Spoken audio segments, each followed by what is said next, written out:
And what is up, everybody? It is your boy Farai. Thank you once again for tuning in to another video. Today I'm going to be showing you how to control vocal dynamics like a pro. I'm going to be showing you the different types of compressors that I utilize to get a pro result every time.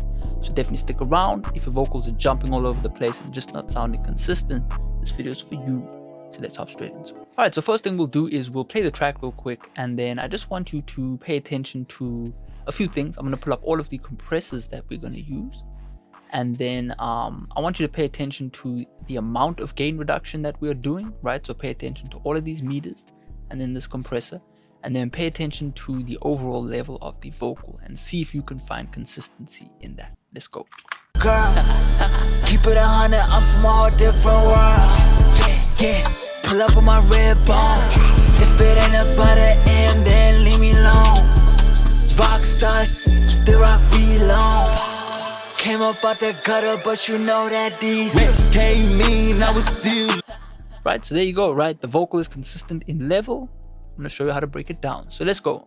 So the first thing that we're gonna focus on is, before we do that, let's actually turn off all of our compressors and then just see how all over the place the vocal is. Girl, keep it 100, I'm from all different world. Yeah, pull up on my red bone. If it ain't about the end, then leave me alone. Rockstar. Right, so as you can see, we have our vocal level jumping all over the place, but most importantly, the different emotions conveyed in the vocal are kind of too aggressive at times, right? So we want to find ways to still allow that emotion to pass through our mix, but at the same time still be technically correct, because at the end of the day, we want our listeners to feel that they can concentrate on the vocal, that it fits in with the instrumental, and that it just sounds good. Okay, so we'll turn everything back on and then break down the process. So I'm going to get rid of these two for now, and we're going to focus on our first compressor. Now, the first thing I always do when I begin to compress a vocal is make sure that we have a compressor that is going to tame the vocal as best as possible. Okay, so for that, I'm going to be utilizing the 1176 revision A.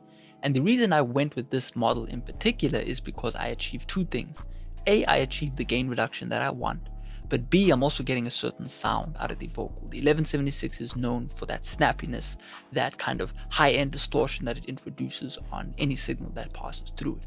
Okay, and as you can see, this works perfectly. We're utilizing a 4:1 compression ratio, and we are pretty much compressing at just about 4 dB. And that's really just dealing with the bulk of the compression work. Okay, some people don't like to utilize a stage like this. They would rather go in and automate the vocal, pull out all of the loud parts. But in my opinion, for this type of music, we really want that emotion to be conveyed through. We really want things to sound aggressive, and so this just does the job perfectly. Okay, so a replacement for this would be any compressor that has a really fast attack time. Okay, the faster the attack time, the more the compressor is kind of going to distort, the more it's going to kind of introduce something that wasn't there on the vocal. And so this is a really great tool to utilize that. Okay, so after that, we then want to go for something a little bit more slow, a little bit more, kind of gluey, right? And we're going to be utilizing this Fairchild. Now, again, you can use something like a LA2A. It's very popular for people to use 1176 LA2A. Okay, all right, so this is why this compressor is just going to work. Now, I want you to pay attention to how much compression we're doing and how we are actually allowing the vocal to still sound bright without it jumping out at us, right? That's really the main goal of this compressor. It's not to compress the whole vocal. It's just to reduce that difference between the low end and the high end and the mid range. Okay, so pay attention to that.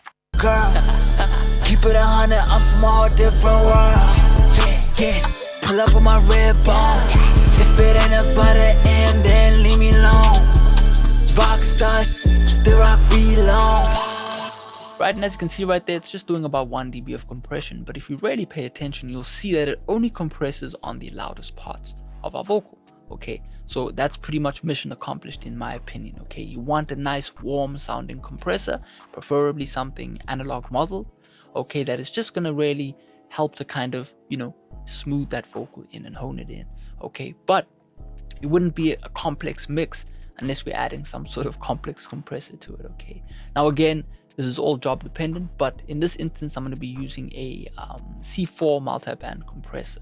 Now, to simplify a multiband compression, all we really have in front of us is we have 4 different compressors that are going to treat different parts of the vocal. So as you can see, our bottom band is going to be dealing with the bass, mid band for all of that mid-range between 120 and 4K, right? It kind of eases up into that higher treble or that higher mid-range. And then we've got two that are going to be on the extreme high end and then in that kind of mid-high treble range, okay? And I just want you to see how much it is compressing in these different zones, and then we'll talk about it. Girl, keep it 100, I'm from all different world. Yeah, pull up on my red bone. If it ain't about the end, then leave me alone. Rockstar, still.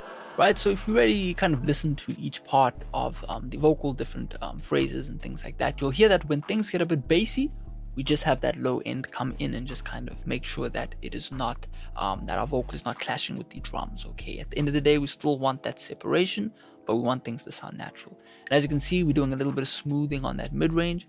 And again, since we've boosted so much of this treble, we want to make sure that we have some sort of de-esser that's just going to make sure that that vocal sticks and sounds in a good pocket, right? Or fits into a good pocket in the mix. And that's pretty much how I do it, okay? In terms of the low end, you really don't want to have an aggressive attack. It starts to sound a bit thin. If it's too grabby, it starts to sound unnatural because, you know, our ears are accustomed to things sounding natural. So you want to make sure that you are still keeping that in mind. And as you can see, we have our attack, you know, fairly fast. We have our release a little bit slower. Mid-range is kind of, you know, in the middle there. But then as we go to our top end, we really want that kind of surgical precision to occur, right, on all of those loud trebly parts. And mixing all of these three compressors together really gets us our results. So I'm just going to turn everything off again just so you can hear before and after.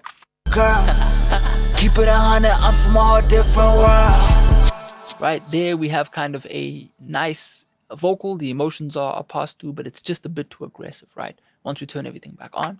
Girl, keep it 100, I'm from all different world. Yeah, pull up on my red bone. If it ain't about it. Right, the emotion is still carried across, but we have just tamed everything to make sure it sits in a pocket, okay? So hopefully you enjoyed this video. Hopefully you learned something. Again, you don't have to use Universal Audio 1176. Use whatever you have, just make sure the attack is fast. Use something that is a bit slower in attack and release. This sounds a bit more natural. It has a bit of a transformer tone on it. You can use a saturation plugin tied together with the compressor, and then pull up a multiband compressor, okay?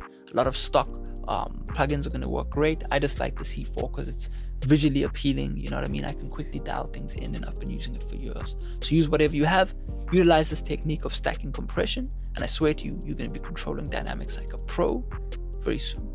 So yeah, man, hope you enjoyed this video. I'll check out the next one. Peace out.